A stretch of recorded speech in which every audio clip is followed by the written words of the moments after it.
মানুষকে তার বাইরে থেকে দেখলে কখনোই বোঝা যায় না তার ভিতরটা কত দুঃখের কিংবা কত কষ্টের।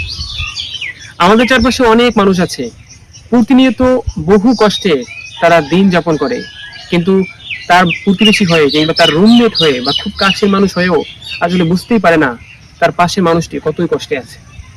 আমাদের জীবনটাও তাই। এই জন্যই সমাজে এত আত্মহত্যা, এত ধরনের বিয়োগান্তক ঘটনা আমাদের সমাজে ঘটে প্রতিনিয়ত। আমার পিছনে যে গাছটি দেখতে পাচ্ছেন, এই গাছটির জীবনও তাই। আপনি এর উপর থেকে কখনোই বুঝতেই পারবেন না যে এর নিচে কি হচ্ছে, কত কষ্টে সে নিজেকে আঁকড়ে ধরছে, প্রকৃতির সাথে টিকে থাকার জন্য কতটা কষ্ট এই গাছটি করতেছে। আমরা সবাই জানি আমরা সবাই জানি সালেক সংশ্লেষণের মাধ্যমে গাছ মাটি থেকে পানি কিংবা তার প্রয়োজনীয় খাদ্য উৎপাদন করে নিয়ে থাকে।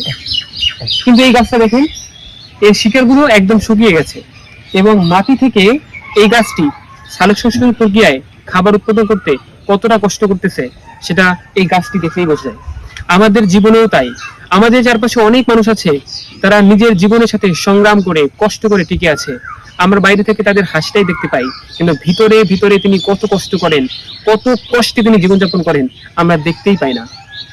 আমাদের সমাজে অনেক মধ্যবিত্ত ব্যক্তি আছে যারা মানুষের কাছে হাত পাততে পারে না, মানুষের কাছে চাইতেও পারে না, আবার তার ভালো ইনকামও নাই, কাজও করতে পারে না। তারা সব থেকে বেশি সাফার করে আমাদের সমাজে, কিন্তু আমরা কখনো দেখতেই পাই না, তাদের কষ্টটা আমরা বুঝতেই চাই না। এই যে গাছটি দেখতে পাচ্ছেন, এই গাছে চমৎকার আমের ফলন হয়েছে, উপরে একদম চমৎকার, আপনি দেখলে কষ্টই বুঝতে পারবেন না। আপনি যদি নিচের দিকে তাকান তাহলে এই গাছের দুঃখ, দুর্দশা, কষ্ট বুঝতে পারবেন।